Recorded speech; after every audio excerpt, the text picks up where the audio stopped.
जय हिंद। स्वागत है आप लोगों का आपके अपने चैनल द ट्यूटर्स एकेडमी पर।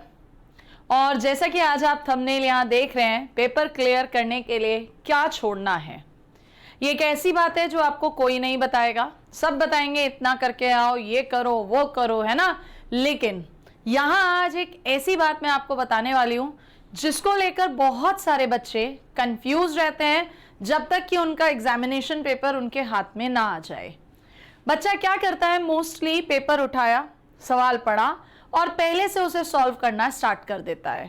एंड जब वो पहले से सॉल्व करना स्टार्ट कर देता है तो कई बार ऐसे ऐसे क्वेश्चन होते हैं जो वो सोचता है उसने वो टॉपिक पढ़ रखा है। सपोज करिए ट्रिग्नोमेट्री या प्रोबेबिलिटी, कहता है मैंने बहुत अच्छे से तैयार कर रखा है, और उनका कोई क्वेश्चन आ गया तो उसका मन नहीं करता कि वो क्वेश्चन छोड़ दे और वो उस पर लगा रहता है जब तक कि उसका आंसर ना आ जाए। तो यहां पर मेरा आपसे कहना केवल इतना ही है कि आपको स्किपिंग आर्ट आनी बहुत जरूरी है। अब आपका 2 दिन बाद है पेपर, जितनी तैयारी होनी थी हो चुकी है, जितने मॉक आपने लगाने थे लगा चुके हैं, लेकिन जब एग्जामिनेशन हॉल में आप बैठ रहे हैं, फाइनली आपका वो समय आपके सामने है जब पेपर आपके पास है और लग रहा है कि यार ये भी पड़ा हुआ है, ये भी पड़ा हुआ है, इसको कैसे छोड़ूं, और समय निकलता चला गया आपका। पता चला 1 घंटे में आपके केवल और केवल हुए हैं 25 क्वेश्चन, 30 क्वेश्चन।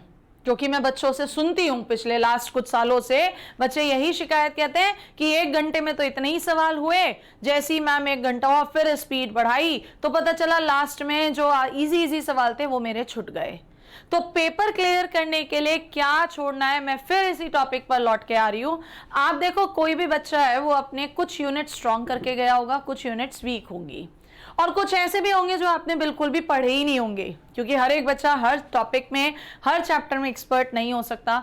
तो सबसे पहले आपको वो चीज छोड़ देनी है जो आपने बिल्कुल भी नहीं पढ़ी है। That is the important point. क्या कहा? वो चीज आपको छोड़ देनी है जो आपने बिल्कुल भी नहीं पढ़ी। मैं मान के चलती हूं कि आपके अगर आ रहे हैं 120 क्वेश्चन, तो 120 क्वेश्चन में लगभग 10 से 15 क्वेश्चन हर एक बच्चे के ऐसे होते हैं जो उसको छोड़ने ही हैं, स्किप करने हैं। रीजन इज दैट कि उसने वो टॉपिक उतना अच्छे से नहीं पढ़ा। रह जाते हैं आपके पास कि मैम 105 क्वेश्चंस हमारे पास रह गए या 100 क्वेश्चन हमारे पास रह गए। क्वालिफाई करने के लिए कितना करना है वो मैं कल की वीडियो में आपको बता चुकी हूं अगर देखा है। और इसके अलावा मैम कुछ क्वेश्चन ऐसे भी लेते हैं 6 स्टेप्स हो गए लेकिन तब भी कंफर्म आंसर नहीं आ पा रहा, कैलकुलेशन लेंदी जा रही है, तो उस समय थोड़ा सा डेयरिंग बनो और उस क्वेश्चन को छोड़ दो।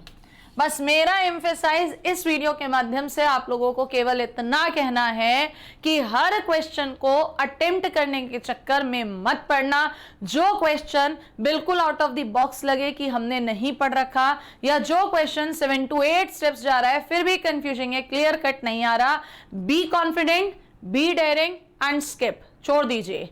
पेपर क्लियर करने के लिए सब कुछ करना जरूरी नहीं होता। इनफैक्ट पेपर क्लियर करने के लिए कुछ चीजें छोड़नी भी रिक्वायर्ड होती हैं जो आपका टाइम खा रही हैं। तो मेरा यहां आके आपको बताना यही था कि क्वेश्चन छोड़ने में कोई नुकसान नहीं है। अननेसेसरली आप उसको टाइम वेस्ट कर रहे हैं। आपको जो आता है उसको आप अटेम्प्ट करिए। सेफ लिमिट आपको बताई गई है, पहले 60 टारगेट करिए, उसके बाद 75 एंड देन 80 to 85 के मिड में जाइए। एक्स्ट्रा ऑर्डिनरी है तो 100 तक जाइए। जितने भी मॉक टेस्ट आपने लगाए होंगे उन मॉक टेस्ट के माध्यम से आपको पता चल गया होगा, या जो आपने पीवाईक्यू की है कि यार मेरा इस टॉपिक के क्वेश्चन ज्यादातर गलत हो रहे हैं, मेरे इस टॉपिक के क्वेश्चन ज्यादातर गलत हो रहे हैं, स्किप दैट टॉपिक। मैं ये नहीं कह रही वेक्टर छोड़ दो, प्रोबेबिलिटी छोड़ दो, स्टैटिस छोड़ दो, नहीं। जो आपके मॉक टेस्ट पीवाईक्यू में सबसे ज्यादा क्वेश्चन गलत हो रहे हैं उनको छोड़ दो। भाई आपको कहीं ऐसा तो है नहीं ना दिमाग में पहले ही थॉट लेके जा रहे हो यार मुझे तो एनडीए टॉप करना है, नहीं। पहला थॉट मुझे एनडीए क्वालिफाई करना है, अपना स्कोर सेव करना है। तो ये स्किपिंग आर्ट इज इंपॉर्टेंट यार, छोड़ देना एग्जाम में सवाल, ये नहीं कि लगे पड़े हो अननेसेसरली का टाइम वेस्ट कर रहे हो।